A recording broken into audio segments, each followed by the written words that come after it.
I know this may sound strange or funny, but Dr. Zack is right.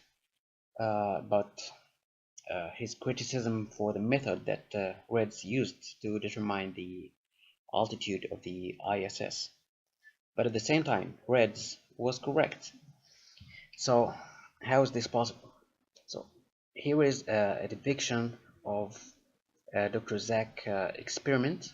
I have this red ball representing his blue ball and this black lighter.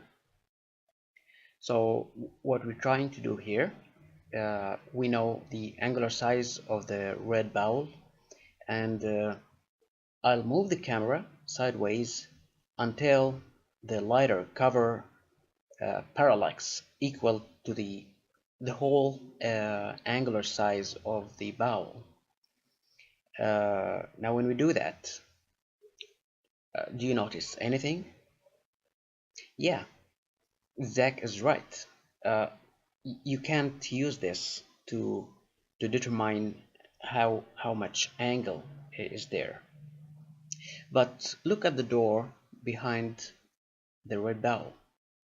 You can see that the door has the same angular size of that red ball. And when we move the camera to the left, everything is moving to the right.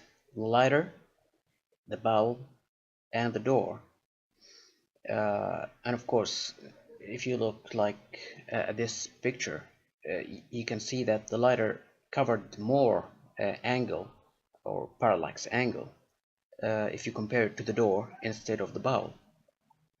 So that makes Dr. Zack right. You cannot use this method to determine angles and distances unless the background that you are using to determine the parallax is too far. And of course the door is not far enough, and the moon, well, the moon is probably far enough. There will be, of course, an error, but how much? Maybe micrometer or nanometer, something like that. So, and since Reds was using units by kilometer, then well, if it's 1 kilometer plus nanometer or plus a millimeter, then this doesn't count. Reds was correct.